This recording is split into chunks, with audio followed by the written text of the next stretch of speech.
Com imensa alegria, mais uma vez estamos aqui reunidos em nossa casa para mais um trabalho, agradecendo a Deus a oportunidade de estarmos neste mundo físico, agradecendo ao Mestre Jesus, ao mentor desta casa, Dr. Bezerra de Menezes, a toda a equipe espiritual que se faz presente, rogando que suas bênçãos sejam derramadas para cada um de nós, que possamos, ao final, sairmos daqui bem melhores do que quando aqui chegamos.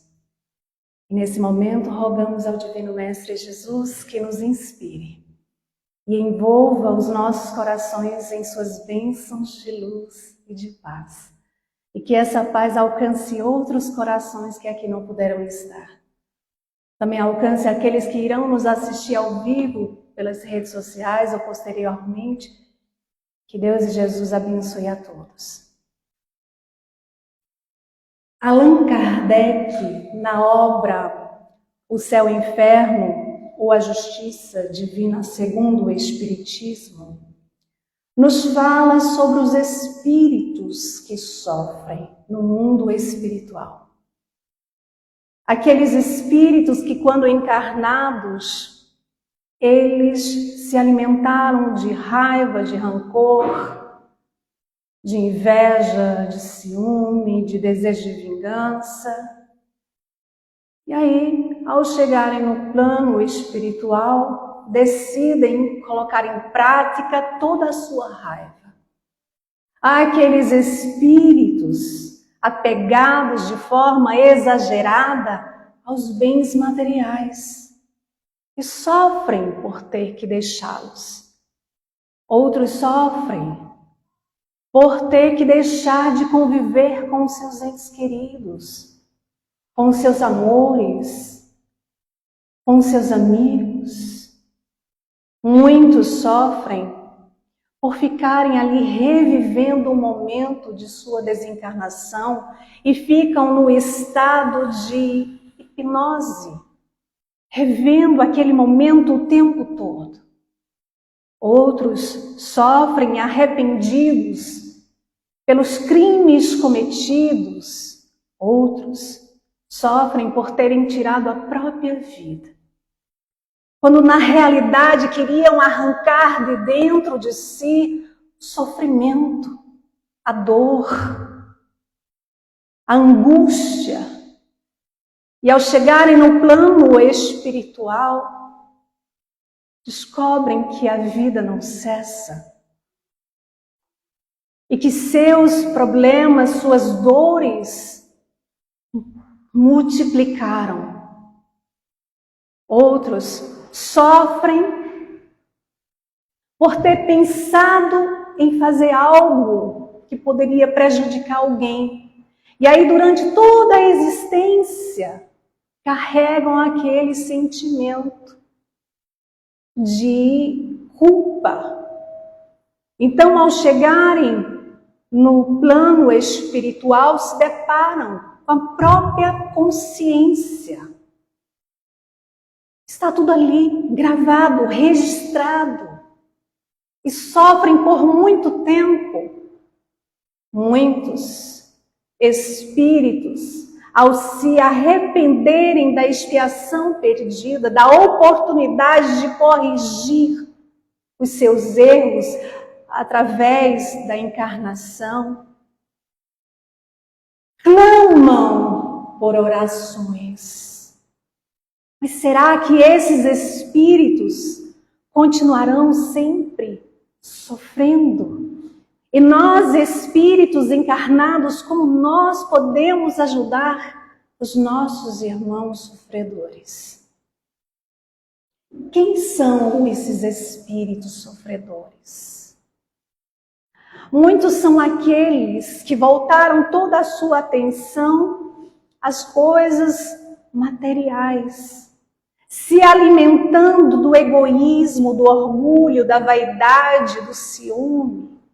Outros são aqueles que viveram apenas para o corpo, para cultuar o corpo, para ficar bem numa selfie. Como se a vida fosse um corpo Mas nós já sabemos que não somos um corpo. Nós somos espíritos habitando temporariamente um corpo físico, por necessidade. Muitos também são aqueles espíritos que sofrem por não terem se esforçado para corrigir, consertar, reformar, transformar aquilo que estava dentro dele. Por não terem se colocado no exercício do autoconhecimento, por não terem se colocado no serviço do bem.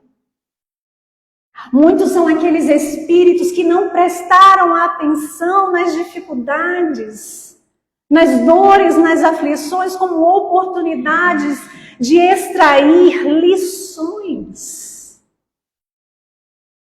De não mais perguntar por que eu sofro tanto, por que da dor, e sim para quê? O que é que essa dor está querendo me dizer que eu ainda não estou entendendo? Qual a lição que eu posso extrair dessa dificuldade que eu estou passando? Então esses espíritos, ao voltarem para o plano espiritual, se deparam com a realidade. E lamentam, e sofrem. Sofrem por não terem aproveitado cada oportunidade deste mundo físico. Sofrem por não terem aproveitado a oportunidade de resolver suas dores morais. No livro, o Livro dos Espíritos, na questão 983, os benfeitores nos lembram que o espírito desencarnado não tem mais as dores físicas, não tem mais o corpo, não tem mais as dores físicas. Mas, segundo as suas faltas cometidas, poderá ter dores ainda muito maiores.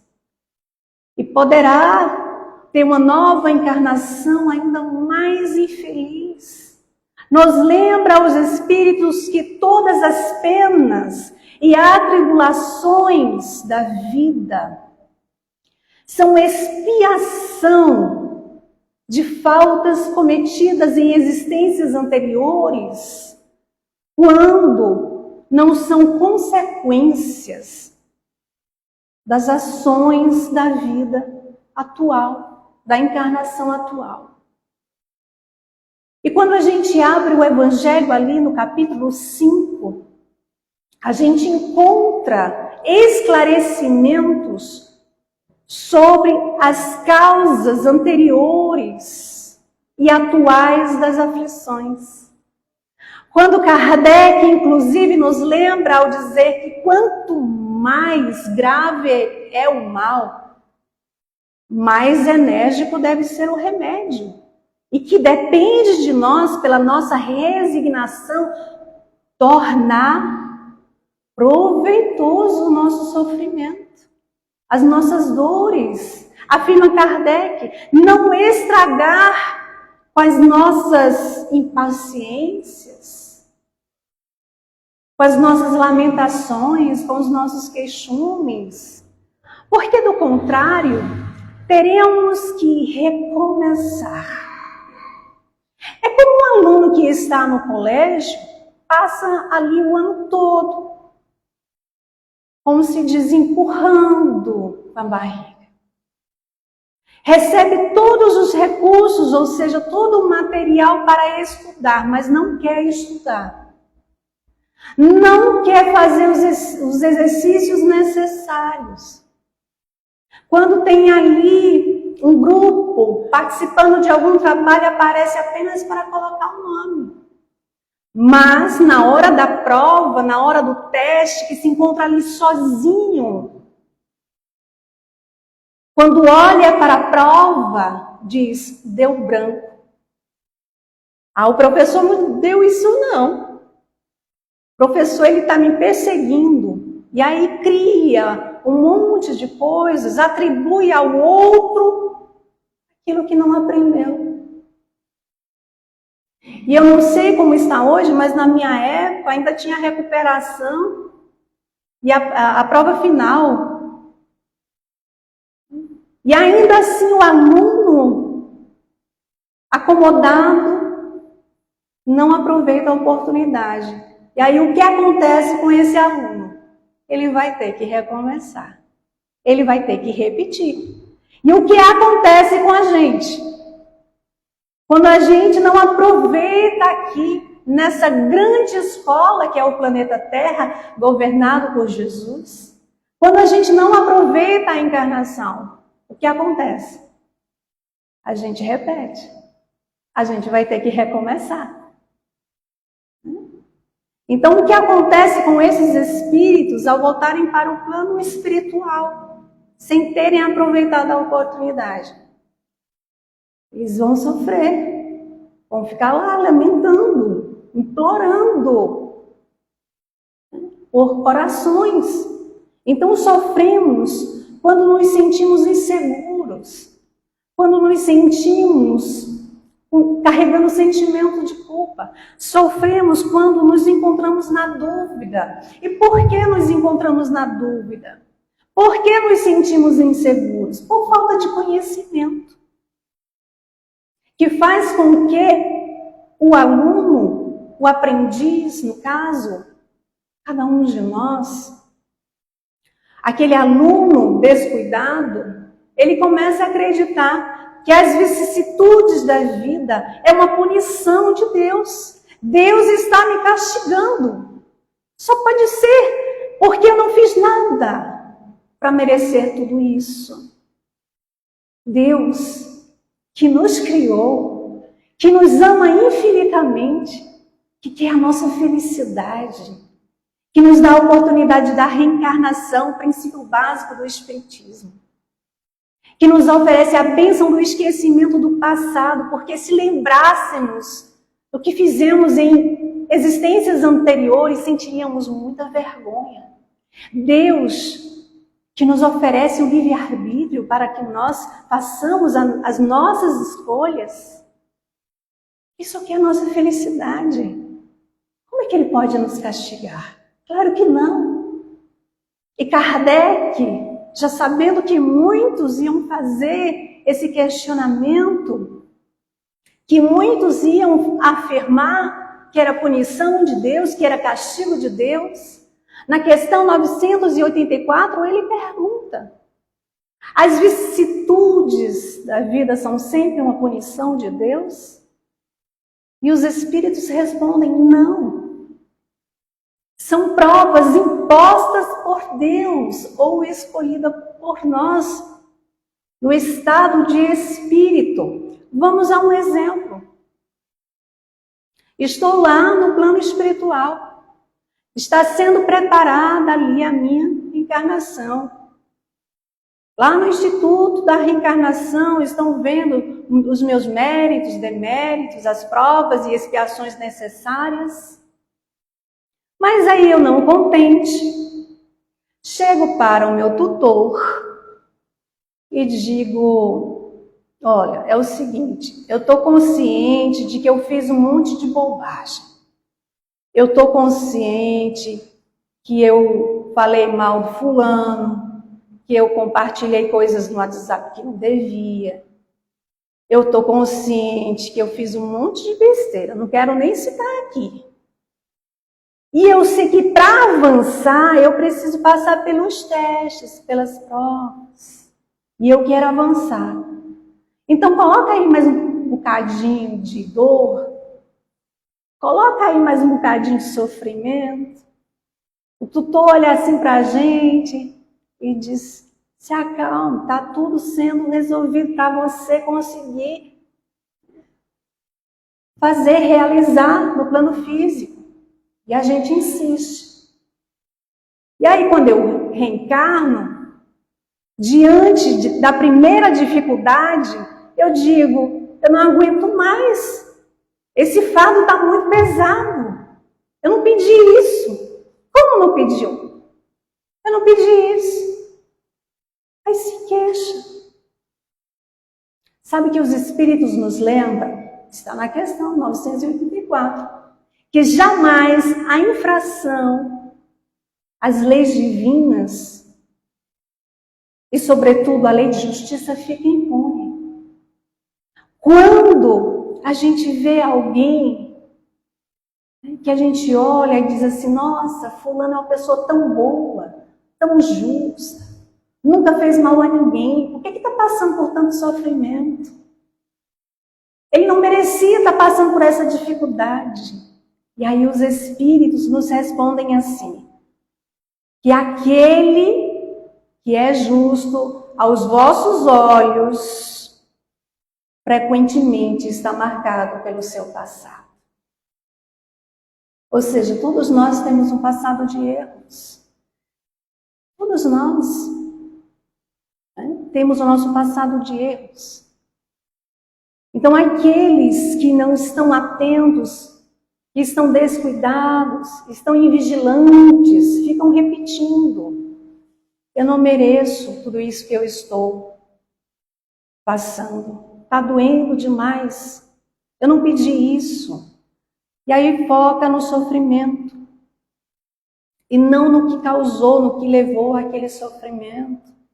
E não na proposta que aquele sofrimento está trazendo para a pessoa se levantar. Para dizer, opa, eu tenho uma lição aqui. O que está querendo me dizer? O que é que eu tenho que aprender?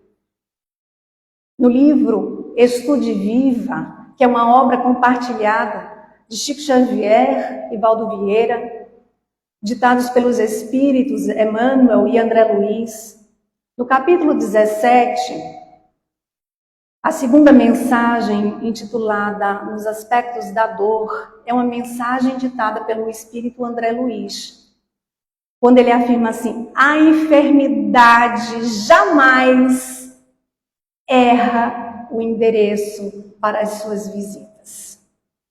E acrescentamos, nem as enfermidades físicas, nem as enfermidades morais.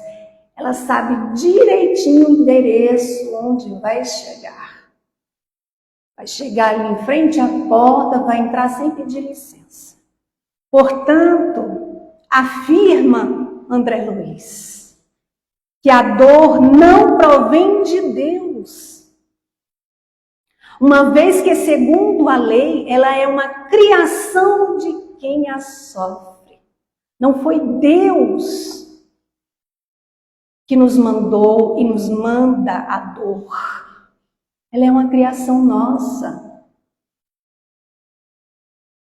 No livro O Problema do Ser, do Destino e da Dor, Leon Denis, inclusive, ele nos convida a refletir ao dizer assim, há uma íntima correlação entre os nossos atos e o nosso destino. Sofremos em nós mesmos, em nosso ser interior, nos acontecimentos da nossa repercussão do nosso proceder. O que é que Leon Denis está convidando a gente a pensar? Que nós somos responsáveis pelos nossos destinos. Ele diz, há uma íntima correlação entre os nossos atos e o nosso destino. Somos responsáveis pelo nosso destino, pelo futuro promissor a depender de nossas ações de hoje. E somos também responsáveis por aquilo que passamos. Sofremos as consequências de nossas ações. Leon Denis deixa muito claro para a gente. E a gente volta a nossa fala inicial, quando citamos o livro O Céu e o Inferno. Ali no capítulo 4, fala dos espíritos sofredores. No item Lamentações de um Boêmio. É um espírito que assim se identifica e depois que ele confessa todos os seus abusos, ele começa a dar conselhos aos homens para que não se deixem cair nos enganos, para que não se deixem escravizar pelas paixões deste mundo. Então ele diz que não aproveitou a encarnação para reparar, que não aproveitou a expiação como deveria, demonstrando sinceramente arrependido.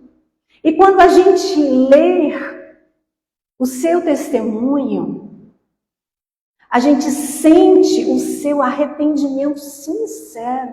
A gente sente a emoção quando ele afirma: homens, irmãos, vivi só para mim. Reconhecendo que ele estava sendo muito egoísta. Vivi só para mim. Abusei dos bens que Deus empresta a todas as suas criaturas. Reconhecendo que nada nos pertence, nem sequer o corpo físico. Então a sua confissão ela é seguida pelas instruções do guia espiritual do médium, que nos lembra o que acontece com aqueles espíritos que desencarnam presos às suas paixões, aos seus vícios. E fala também da influência da matéria que segue, que acompanha estes espíritos. Mas fala também da visão limitada, que muitas vezes a pessoa procura em vão meios de se satisfazer, errando no vazio, sem objetivos, sem esperança, aí cai no sofrimento. Inclusive, ele conclui dizendo que é necessário que vivam nessas torturas morais, até que decidam despertar, vencidos ali pelo cansaço, eles lancem um olhar para Deus. Assim aconteceu também com André Luiz, está no livro Nosso Lar. Quantos anos André Luiz passou ali em sofrimento? Mais de 8 anos. Lamentando, sofrendo. Até que um dia ele lançou o seu olhar para Deus e fez uma prece fervorosa. E se arrependeu sinceramente. E se colocou ali à disposição a sair daquela situação no qual ele se encontrava. Assim, nos mostra esse espírito que se intitula como boêmio. Ele estava sinceramente arrependido, dizendo que tinha vivido só para si. E aí a gente extrai 2 lições: o arrependimento e o egoísmo. E quando a gente volta ao Evangelho segundo o Espiritismo, agora no capítulo 11, item 11, nós vamos encontrar uma mensagem que tem o título Egoísmo. O item 11 é ditado pelo Espírito Emmanuel. E Emmanuel, ele nos aconselha ao dizer assim: cada um empregue todos os seus esforços para combatê-lo em si, certos de que esse monstro devorador de todas as inteligências, esse filho do orgulho, é o causador de todas as misérias do mundo. Emmanuel ainda nos lembra que o egoísmo é a negação da caridade, consequentemente o egoísmo é o maior causador, o maior obstáculo à felicidade dos homens. Mas Emmanuel também vai nos lembrar que reconhecer que esse monstro ainda reside em nós nas mínimas atitudes, arrepender-se sinceramente por tantas besteiras que nós já fizemos, são os primeiros passos para a mudança interior, ter a humildade de reconhecer que nas mínimas atitudes está sendo egoísta, que ainda carrega esse monstro, mas que está disposto a modificar, a transformar, a burilar. Na questão 991 de O Livro dos Espíritos, Kardec pergunta qual a consequência do arrependimento no estado espiritual. Aquele espírito que está no plano espiritual, sinceramente arrependido das coisas que fez. O que ele mais quer? O que ele mais deseja? Uma nova oportunidade. E os espíritos respondem dizendo que o desejo desses espíritos é uma nova encarnação para se purificar. Porque o espírito passa a compreender que as suas imperfeições foi o maior obstáculo para que ele conquistasse a sua felicidade. Então ele deseja ardentemente retornar para o mundo físico. Mas há aqueles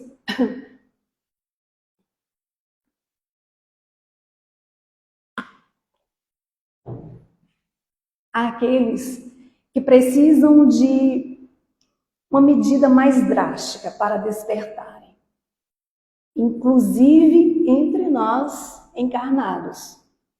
E para citar um exemplo, nós vamos ao livro No Mundo Maior, a quinta obra da série André Luiz, coleção A Vida no Mundo Espiritual, onde, ali no capítulo 14, intitulado Medida Salvadora, o espírito André Luiz, ele narra que o instrutor Calderaro, juntamente com a sua equipe, ele se direciona a um serviço de assistência e que inclui dois elementos muito comuns no mundo de provas e expiações, que é o alcoolismo e a obsessão.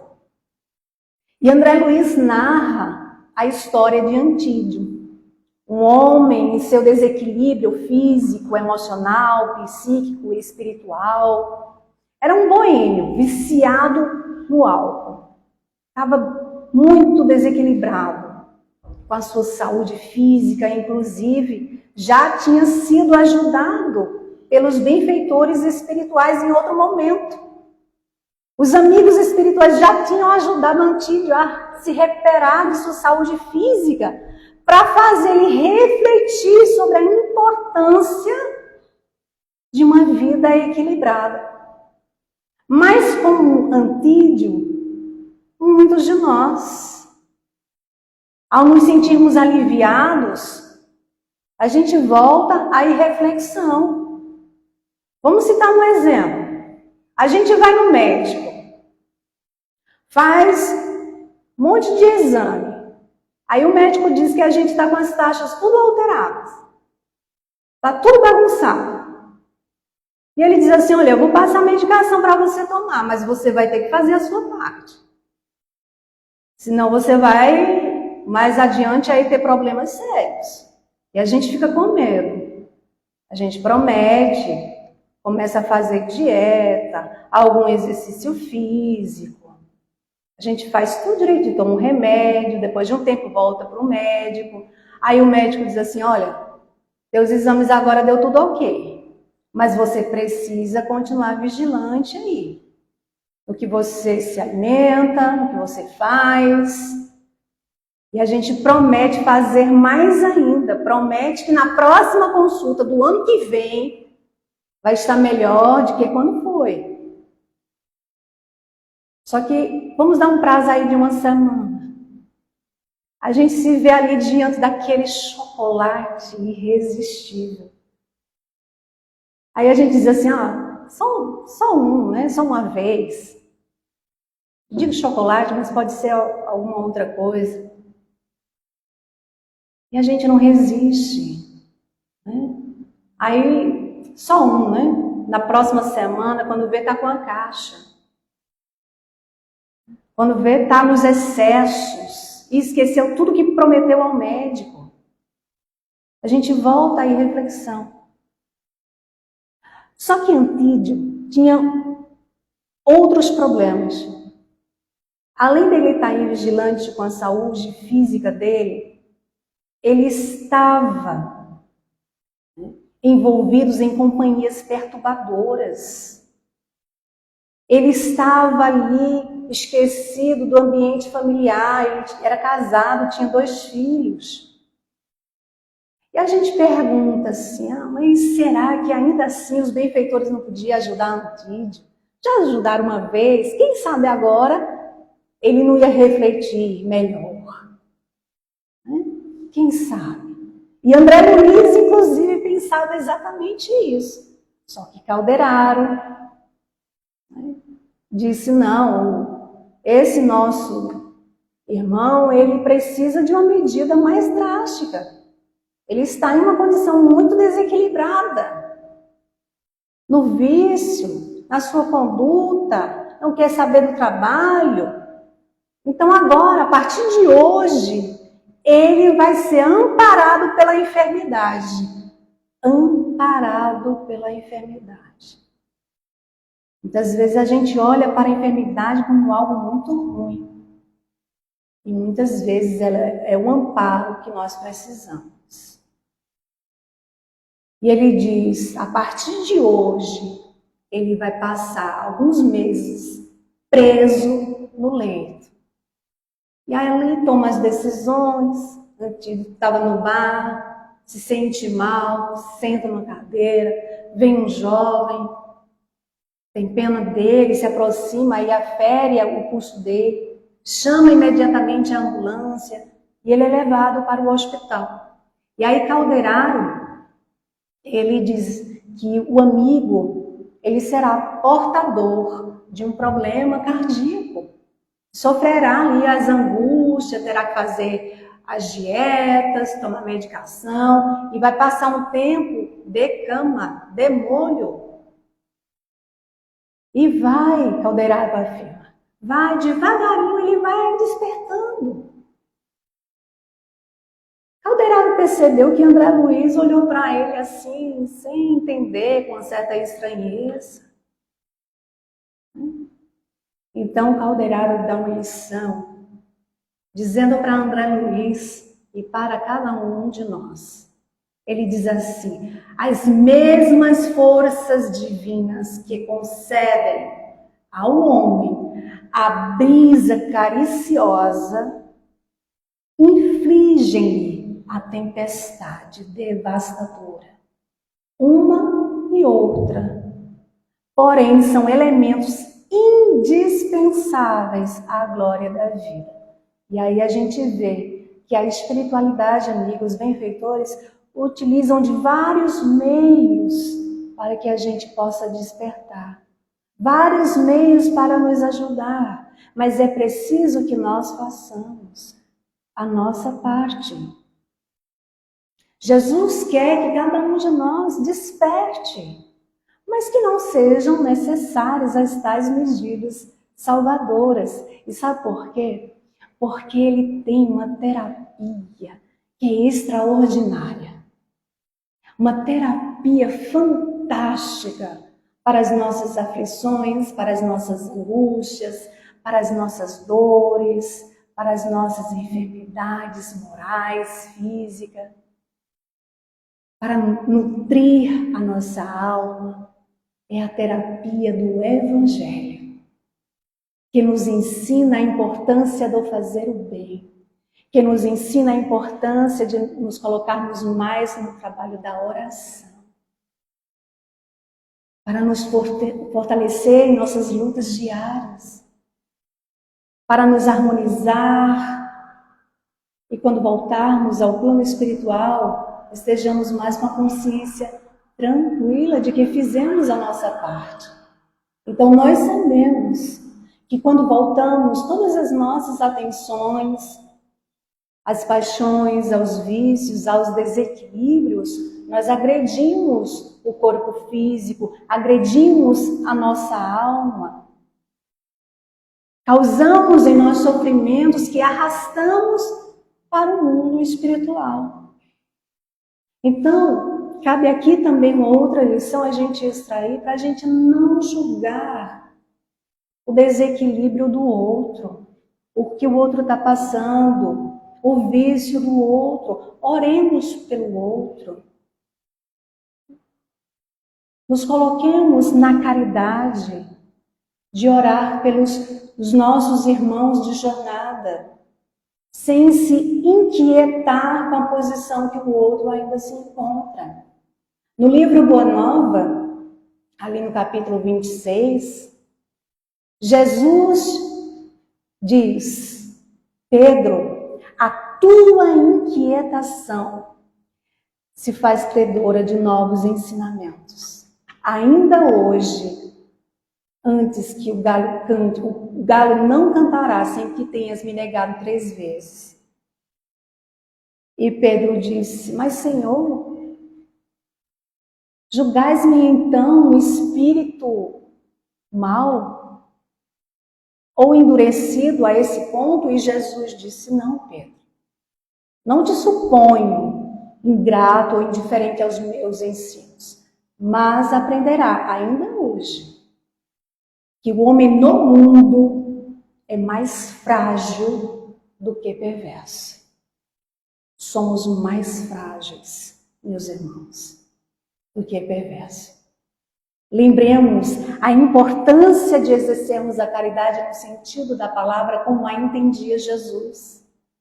Benevolência para com todos, indulgência para com as imperfeições alheias, perdão das ofensas, está em O Livro dos Espíritos, na questão 886. Porque para crescermos moralmente é indispensável o contato com o outro, a arte difícil da convivência. Certo dia o Chico estava muito triste, achando que tinha magoado um amigo da casa espírita. E ficou ali martelando na cabeça dele. O Emmanuel se aproximou e disse: Chico, eu estou percebendo que você anda meio triste. O que é que está acontecendo? Ah, meu irmão, foi isso, foi aquilo. E você ainda não foi pedir desculpa ao seu amigo? Ah, Emmanuel, mas se ele não aceita as minhas desculpas? Chico, o problema vai ser dele se ele não aceitar, mas você terá feito a sua parte. E Chico foi, seguiu a orientação de Emmanuel. Chegou lá, pediu desculpas, deu um abraço sincero ali no irmão. E o companheiro, ao invés de retribuir aquele abraço, olhou o Chico de cima para baixo, de baixo para cima, e disse: Ô Chico, ou você é muito humilde, ou você é muito sem vergonha. E o Chico olhou para ele e disse, com muita humildade, ele disse: Ah, meu irmão, eu sou muito sem vergonha. E sorriu, saiu em paz, com a consciência tranquila, em paz. Então a consciência em paz, ela não carrega o sentimento de culpa. E o sentimento de culpa nos leva ao sofrimento. No livro Vozes do Grande Além, ali no capítulo 37, intitulado Consciência Culpada, há um testemunho de um espírito chamado, que ele se intitula como F. Cunha. E ele está envolvido em grande remorso pelo crime que ele havia cometido. E ele disse que a sensação que ele tinha era que ele estava vagueando como um mendigo, já tinha cessado todas as suas lágrimas, estava muito cansado. Ele disse que estava cego, tateando na escuridão. Então ele começa a contar a sua história. Ele disse que certa feita estava na sala de sua casa, conversando com a sua irmã Angelina. Angelina, solteira, muito doente, e só moravam os dois porque os seus pais já haviam desencarnados e deixado uma grande fortuna. Então ele via na Angelina um incômodo, ele via alguém que estava atrapalhando os planos dele. Porque ele queria ficar com toda a fortuna, então começa a planejar um meio de eliminar Angelina, para ficar com todo o dinheiro. Então ele leva Angelina para a sala de música, ela muito adoentada. E ele pede para que ela escrevesse uma carta para o amor da vida dela. Era um rapaz que não retribuía o seu amor. E ela vai e escreve uma carta de despedida. Então ele pede para ela agora que ela vá ao piano e toque uma música. E ela vai ao piano e toca uma valsa de despedida, que era a música predileta de seu pai.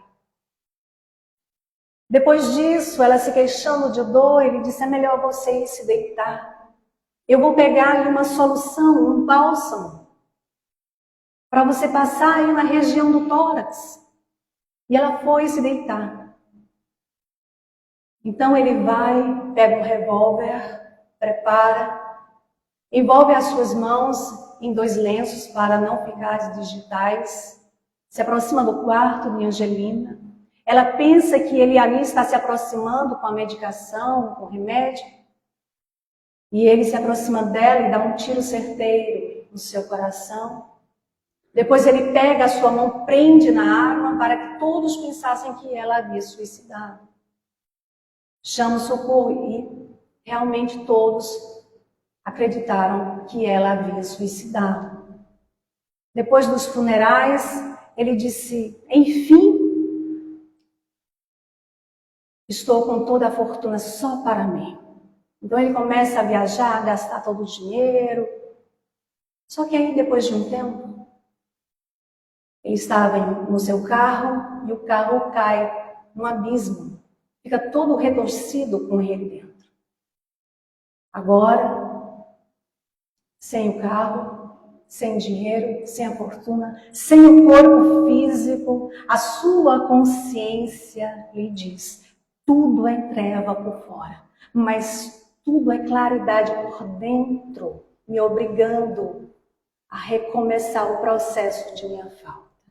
Suplico ajuda, amparo, porque trago o inferno em meu coração. O remorso me consome e eu recordo de tudo que eu fiz. E a sua consciência culpada encerra dizendo: o crime não compensa, o dinheiro não compensa, a culpa é o meu grilhão, ou seja, é a minha culpa, é a minha algema. Questão 994 de O Livro dos Espíritos, Kardec pergunta: o homem perverso que não reconheceu as faltas durante a sua existência, as reconhecerá depois da morte? E os espíritos respondem: sim, ele as reconhecerá sempre. Então sofre mais, porque sente o que fez. E ele sentia todo o mal que havia feito à sua irmã. Arrependido ali, algemado ao sentimento de culpa. No livro O Evangelho de Chico Xavier, quando ele fala acerca do remorso, ele esclarece: tudo passa, mas o remorso faz com que o tempo pare dentro da gente. E nos lembra: o relógio não para, mas a consciência culpada se recusa a avançar. E diz: muitos espíritos, do ponto de vista mental, ficam presos ao passado, enquanto não liquidarem, não quitarem os débitos que os prendem ao passado. E no livro Pensamento e Vida, ali no capítulo 22, intitulado Culpa, Emmanuel nos esclarece ao dizer assim: cair em culpa demanda, por isso mesmo, humildade para reajustamento tão imediato quanto possível de nosso equilíbrio interior. Emmanuel está nos dizendo assim: olha, reflete sobre tuas ações para que no amanhã não te vejas preso ao sentimento de culpa. Se não quiseres, como diz aqui Emmanuel, se não desejas o ingresso inquietante na escola das longas reparações, ou seja, se não quisermos levar conosco para o plano espiritual e para as futuras encarnações o sofrimento, o sentimento de culpa. Os espíritos nos lembram que nos reunimos com aqueles que prejudicamos e fomos prejudicados, para aprender a reparar, para aprender a perdoar, para seguir as orientações do Cristo quando diz: reconcilia-te com o teu adversário enquanto estás a caminho com ele. Há quem diga assim: mas essa lição aí não é para mim. Eu tenho a minha consciência tranquila de que eu não tenho inimigos, de que eu não fiz nada, que faço a minha parte, que faço a caridade, que sou uma pessoa do bem. Sabe aquela pessoa que te olha com desdém? Você nem precisa olhar, mas sabe aquela pessoa que te olha com desdém? Sabe aquela pessoa que você olha e diz assim: não fui com a cara dela? O meu santo não bateu? Já tentei, mas eu não consigo. Pois é aí onde está o convite do Cristo aos nossos corações. Reconcilia-te depressa enquanto estás a caminho com Ele, para que não arrastemos por orgulho o sentimento de culpa, para que não arrastemos conosco o sofrimento causado pelas nossas escolhas. Emmanuel, ainda nessa mensagem do livro Pensamento e Vida, ele nos lembra que o Mestre Divino, ele nos aconselha, ele nos ensina a encontrar a verdadeira felicidade sob os alicerces do amor puro e do perdão sem limites. Façamos, meus irmãos, a nossa parte. Ajudemos os nossos irmãos desencarnados com as orações. E nos ajudemos nos colocando no caminho do bem, de nossa reforma interior, para não sofrermos amanhã arrependidos, presos ao sentimento de culpa. Que Deus, nosso Pai, abençoe a todos. Sigamos para os nossos lares envolvidos em muita paz,